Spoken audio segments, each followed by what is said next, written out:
hakikat, hak, dan kewajiban warga negara. Pengertian warga negara dapat diartikan sebagai penduduk sebuah negara yang berdasarkan keturunan, tempat kelahiran, dan sebagainya mempunyai kewajiban dan hak penuh sebagai seorang warga dari negara itu. Pengertian hak dan kewajiban. Hak merupakan semua hal yang Anda peroleh atau dapatkan baik berbentuk kewenangan atau kekuasaan untuk melakukan sesuatu. Dalam setiap orang melekat hak asasi manusia dan hak warga negara. Hak asasi manusia adalah hak yang melekat pada diri setiap pribadi manusia, sedangkan hak warga negara merupakan seperangkat hak yang melekat manusia dalam kedudukannya sebagai anggota dari sebuah negara. Hak asasi sifatnya universal, tidak terpengaruh status kewarganegaraan seseorang, akan tetapi hak warga negara dibatasi oleh status kewarganegaraannya. Dengan kata lain, tidak semua hak warga negara adalah hak asasi manusia. Akan tetapi dapat dikatakan bahwa semua hak asasi manusia juga merupakan hak warga negara. Kewajiban secara sederhana dapat diartikan sebagai segala sesuatu yang harus dilaksanakan dengan penuh tanggung jawab.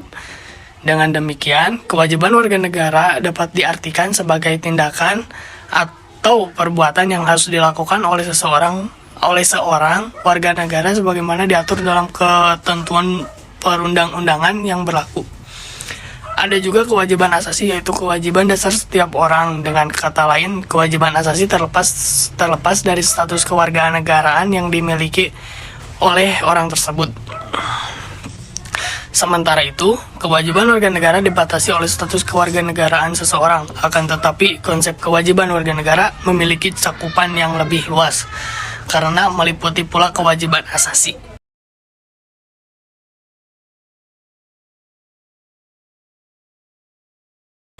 Hak dan kewajiban warga negara dalam nilai dasar sila-sila Pancasila. Sila-sila Pancasila ada 5 macam, yaitu ketuhanan yang Maha Esa, kemanusiaan yang adil dan beradab, persatuan Indonesia, kerakyatan yang dipimpin oleh hikmat kebijaksanaan dalam permusyawaratan perwakilan, dan yang kelima, keadilan sosial bagi seluruh rakyat Indonesia. Yang pertama, nilai dasar sila-sila Pancasila. Nilai dasar hakikatnya merupakan nilai yang terdapat di dalam kelima sila Pancasila dalam bentuk asli atau pokok yang belum dikaitkan dengan hal lain, yaitu ketuhanan yang Maha Esa sebagai sila pertama. Nilai dasar pada ketuhanan yang Maha Esa yang pertama adalah membina toleransi dengan sesama pemeluk agama. Yang kedua, membina kerjasama kerukunan hidup dengan sesama atau pemeluk agama. Yang ketiga, mengakui hubungan antara manusia dan Tuhan yang Maha Esa sebagai hak pribadi. Dan yang terakhir, mengakui kebebasan setiap warga negara untuk menjalankan ibadah berdasarkan agamanya masing-masing. Yang kedua yaitu sila kemanusiaan yang adil dan beradab. Mengakui bahwa manusia sebagai makhluk ciptaan Tuhan yang Maha Esa. Yang kedua, mengakui bahwa manusia memiliki derajat, hak, dan kewajiban yang sama. Yang ketiga, gemar melakukan kegiatan kemanusiaan. Yang keempat, berani membela kebenaran dan keadilan dengan kejujuran. Dan pada sila ketiga yaitu nilai dasar dari sila ketiga, persatuan Indonesia. Contohnya ialah menempatkan kepentingan atau persatuan bangsa dan negara di atas kepentingan pribadi atau golongan. Bersedia berkorban untuk bangsa, menunjukkan persatuan dan kesatuan berdasarkan prinsip Bhinneka Tunggal Ika. Dan yang keempat, membina kerjasama dan kerukunan hidup dengan suku lain yang ada di Indonesia. Dan yang keempat adalah nilai dasar pada sila keempat, yaitu kerakyatan yang dipimpin oleh hikmat kebijaksanaan dalam permusyawaratan perwakilan. Contohnya, yang pertama, mengutamakan musyawarah dalam menyelesaikan persoalan dan membuat keputusan. Yang kedua, musyawarah dilakukan dengan semangat, kebersamaan, dan kekeluargaan. Yang ketiga, menghormati serta menjunjung tinggi setiap hasil musyawarah. Yang keempat, keputusan diambil dengan mengutamakan kepentingan bersama, bukan kepentingan satu pihak. Dan yang kelima, menunjukkan kebenaran prinsip bahwa kedaulatan negara berada di tangan rakyat. Implementasi nilai praktis sila ke-1 yaitu percaya dan takwa kepada Tuhan Yang Maha Esa. Sila kedua, mengakui persamaan derajat, hak dan kewajiban antar sesama manusia. Implementasi dari sila ketiga yaitu rela berkorban untuk kepentingan bangsa dan negara, dan sila keempat itu mengutamakan kepentingan negara dan masyarakat. Dan yang kelima, nilai dasar pada sila keadilan sosial bagi seluruh rakyat Indonesia, yaitu sila kelima. Yang pertama, menyadari adanya hak kewajiban yang sama untuk menciptakan keadilan sosial dalam kehidupan bermasyarakat. Yang kedua, bersikap adil kepada sesama tanpa membeda-bedakan suku, agama, golongan, jenis kelamin, dan unsur lainnya. Dan yang ketiga, mengusahakan terciptanya kesejahteraan bersama. Dan keempat, yaitu berusaha mewujudkan keadilan dalam kehidupan sosial. Nilai praktisnya dari sila kelima yaitu menjaga keseimbangan antara hak dan kewajiban.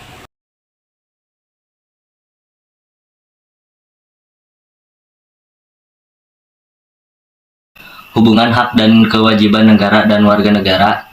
Hak dan kewajiban merupakan dua hal yang berkaitan dan tidak dapat dipisahkan. Keduanya memiliki hubungan kualitas atau hubungan sebab akibat. Seseorang mendapatkan haknya dikarenakan dipenuhi kewajiban yang menjadi tanggung jawabnya. Beberapa bentuk kewajiban negara terhadap warganya yang merupakan hak warga negara yaitu: 1. Mensejahterakan dan memakmurkan warganya. 2. Melaksanakan ketertiban. 3. Melaksanakan pertahanan dan keamanan negara. Dan keempat, menegakkan keadilan. Akan tetapi, sering terjadi pertentangan karena hak. Misalnya, setiap warga negara berhak atas pekerjaan dan penghidupan yang layak. Meski menjadi hak, tetapi pada pernyataannya banyak warga negara melaksanakan kesejahteraan dalam menjalankan kehidupannya. Oleh karena itu, kita perlu keseimbangan antara hak dan kewajiban negara dan warga negaranya. Apabila keseimbangan itu tidak terjadi, maka akan menimbulkan masalah seperti kesengajaan sosial yang berkepanjangan.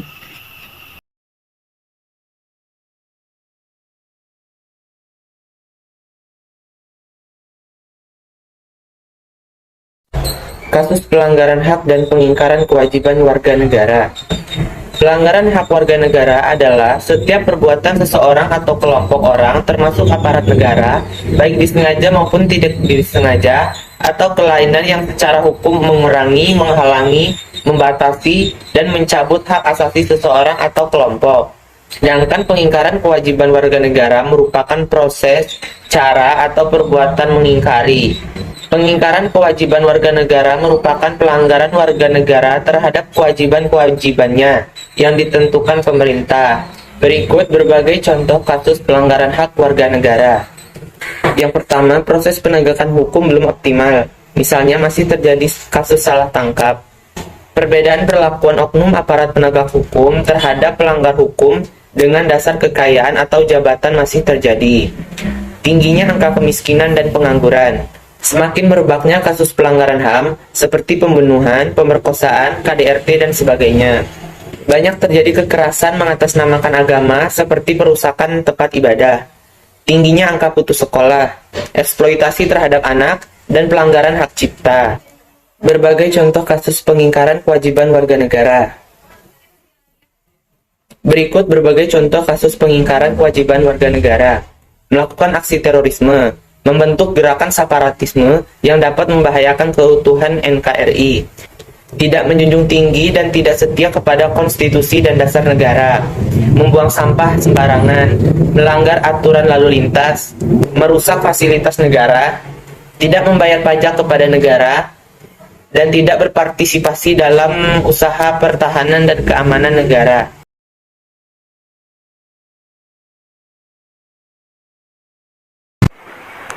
Upaya penanganan pelanggaran hak dan pengingkaran kewajiban warga negara. Terdapat beberapa upaya yang dapat dilakukan untuk menangani pelanggaran hak dan pengingkaran kewajiban warga negara. Di antaranya, 1. Membentuk perundang-undangan yang memberikan jaminan dan petunjuk untuk menyelesaikan permasalahan yang berhubungan dengan hak asasi manusia ataupun hak warga negara. Di antaranya Undang-Undang Nomor 39 Tahun 1999 tentang Hak Asasi Manusia, Undang-Undang Nomor 26 Tahun 2000 tentang Pengadilan Hak Asasi Manusia, Undang-Undang Nomor 9 Tahun 1998 tentang Kemerdekaan Menyampaikan Pendapat di Muka Umum. Kedua, membentuk lembaga-lembaga yang mengurus hak warga negara dan pelanggarannya, di antaranya Polri, TNI, Lembaga Peradilan, Komnas HAM, Komisi Nasional Anti Kekerasan Terhadap Perempuan, Komisi Perlindungan Anak Indonesia atau KPAI.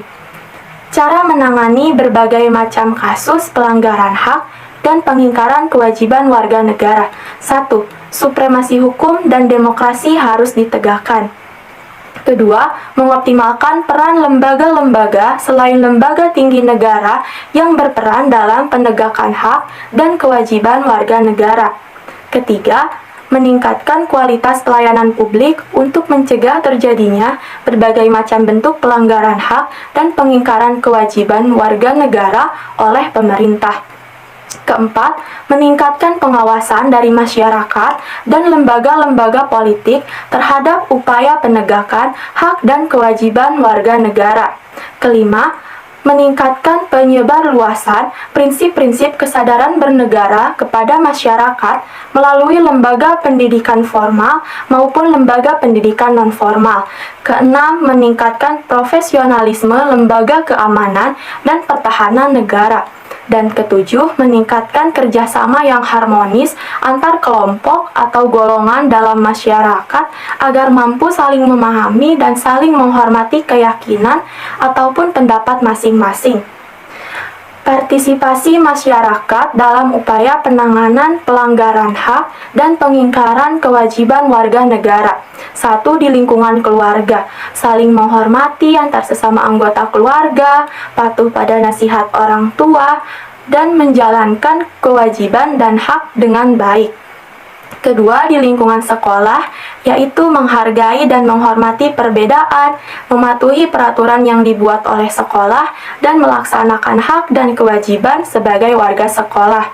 Ketiga, di lingkungan masyarakat, yaitu saling menghargai dan saling menghormati antar sesama warga masyarakat, memahami dengan baik apa yang menjadi hak dan apa yang menjadi kewajiban sebagai masyarakat, dan saling mengingatkan tentang hak dan kewajiban masing-masing sehingga tidak ada saling sengketa.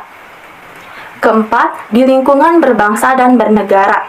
Sebagai warga negara wajib mentaati peraturan ataupun undang-undang yang dibuat oleh pemerintah. Selanjutnya, melaksanakan kewajiban terlebih dahulu, baru menuntut hak. Jangan menuntut hak, tetapi melalaikan kewajiban. Ketiga, mendukung semua kebijakan pemerintah yang berpihak kepada rakyat. Apabila ada kebijakan yang kurang tepat, dapat disampaikan melalui wakil rakyat.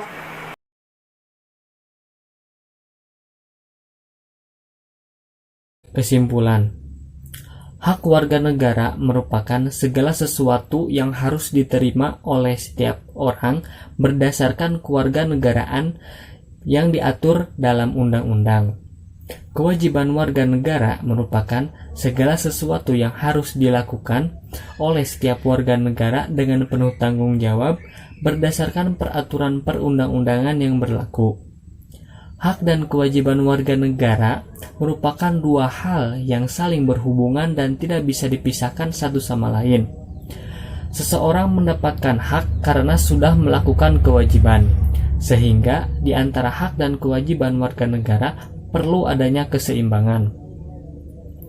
Hak dan kewajiban warga negara dalam Pancasila terdiri dari 3 nilai. Yang pertama, nilai dasar, merupakan nilai-nilai yang terkandung dalam kelima Pancasila. Yang kedua, nilai instrumental, merupakan penjabaran dari nilai-nilai dasar dalam Pancasila. Yang ketiga, ada nilai praktis, merupakan perwujudan dari nilai-nilai instrumental. Adanya pelanggaran hak dan juga pengingkaran kewajiban warga negara terjadi karena adanya pelalaian dan juga pengingkaran terhadap kewajiban yang dilakukan baik itu oleh pemerintah maupun oleh warga negaranya itu sendiri. Untuk itu, supaya hal tersebut tidak terjadi, perlu adanya pencegahan dan upaya penanganan. Upaya penanganannya sendiri dapat dilakukan seperti membentuk peraturan perundang-undangan yang memberikan jaminan hak warga negara. Yang kedua, mengoptimalkan peran lembaga-lembaga yang berwenang supaya tidak terjadi pelanggaran hak dan juga pengingkaran kewajiban warga negara.